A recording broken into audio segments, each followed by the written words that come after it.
Sir, ಈ ಮಾಜಿ ಪ್ರಧಾನಿಗಳು ಮಾಜಿ ಮುಖ್ಯಮಂತ್ರಿಗಳ ಮನೆಯಲ್ಲಿ ಜನ್ಮ ತಗೊಳ್ಳೋದಿದೆಯಲ್ಲ, ಅದು ವರ ಅನ್ಕೋತಿರೋ ಸರ್, ಶಾಪ ಅನ್ಕೋತಿರೋ? ನಿಖಿಲ್ ಕುಮಾರಸ್ವಾಮಿ ಅವರ ಬಾಲ್ಯದಿಂದ ಇವತ್ತಿನವರೆಗೆ ಈಗ ನೋಡೋರಿಗೇನೋ ನಿಖಿಲ್ ಕುಮಾರಸ್ವಾಮಿ ಏನ್ರಿ ಹುಟ್ತಾನೆ ಗೋಲ್ಡನ್ ಸ್ಪೂನ್, ಅವ್ರಿಗೇನ್ರಿ ಕಡಿಮೆ ಅಂತ ಹೇಳ್ತಾರೆ. ಆ್ಯಕ್ಚುಲಿ ಈ ಥರದವರ ಮನೆಯಲ್ಲಿ ಜೀವನ ಅದು ಹೂವಿನ ಹಾಸಿಗೆನ ಸರ್ ಅಥವಾ ಮುಳ್ಳಿನ ಹಾಸಿಗೆನ ಸರ್? ಈಗ ರಾಜಕಾರಣ ಅಂತಕ್ಕಂಥದ್ದು ಅಷ್ಟೇ ಅಲ್ಲ ವಿನಾಯಕ್ ಜಿ, ಜೀವನನೇ ಪ್ರತಿನಿತ್ಯ ಸವಾಲುಗಳನ್ನ ಎದುರಿಸ್ತಕ್ಕಂಥದ್ದಾಗುತ್ತೆ. ಪ್ರತಿನಿತ್ಯ ನಾವು ಜೀವನದಲ್ಲಿ ಸವಾಲುಗಳನ್ನ ಎದುರಿಸ್ತೇವೆ. ಇಲ್ಲಿ ತಾವು ಹೇಳ್ದಂಗೆ ಅದರ ಸಾಧಕ ಬಾಧಕಗಳು ಎರಡೂ ಕೂಡ ಇದೆ. ಪ್ರೋಸ್ ಆ್ಯಂಡ್ ಕಾನ್ಸ್ ಎರಡೂ ಇರ್ತದೆ. ಪಾಸಿಟಿವ್ಸು ಇರ್ತದೆ, ನೆಗೆಟಿವ್ಸು ಇರ್ತದೆ. ಅಂದರೆ ನೆಗೆಟಿವ್ಸು ಪಾಸಿಟಿವ್ಸ್ ಅಂದರೆ it is nothing but simple narrations ಅಷ್ಟೇ.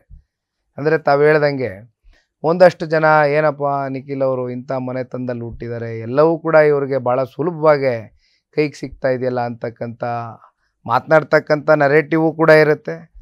ಅದೇ ರೀತಿ ನನ್ನ ಸ್ಥಾನದಲ್ಲಿ ನಿಂತು ನೋಡಿದಾಗ ನಾನು ಎದುರಿಸ್ತಾ ಇರ್ತಕ್ಕಂಥ ಸವಾಲುಗಳು ಜೊತೆಲಿ ನನ್ನ ಹೆಗಲ ಮೇಲೆ ಇರ್ತಕ್ಕಂಥ ಜವಾಬ್ದಾರಿ ಹೊಣೆಗಾರಿಕೆ ನಾನು ಒಬ್ಬನೇ ಕೂತ್ಕೊಂಡು ಆಲೋಚನೆ ಮಾಡಿದಾಗ ಒಂದು ದೊಡ್ಡ ಬೆಟ್ಟದ ರೀತಿ ಒಂದು ಸವಾಲು ಇರ್ತಕ್ಕಂಥದ್ದು ಕೂಡ ಸತ್ಯ.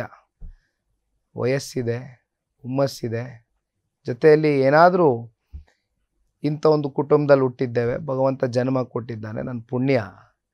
ಸವಾಲುಗಳಿದ್ದೇ ಇದೆ. ಆದರೆ ಇವೆಲ್ಲವನ್ನು ಮೆಟ್ಟು ನಿಂತು ಇವತ್ತು ಈ ಸಮಾಜದ ಏಳಿಗೆಗೋಸ್ಕರ, ಸಮಾಜವನ್ನು ಸುಧಾರಣೆ ಮಾಡ್ತಕ್ಕಂಥದ್ದಕ್ಕೆ ಇವತ್ತು ಒಂದು ಹೆಜ್ಜೆಯನ್ನು, ದಟ್ಟವಾದಂಥ ಹೆಜ್ಜೆಯನ್ನು ಇಡಬೇಕು ಅಂತಕ್ಕಂಥ ನಿರ್ಧಾರ ಮಾಡಿದ್ದೆ.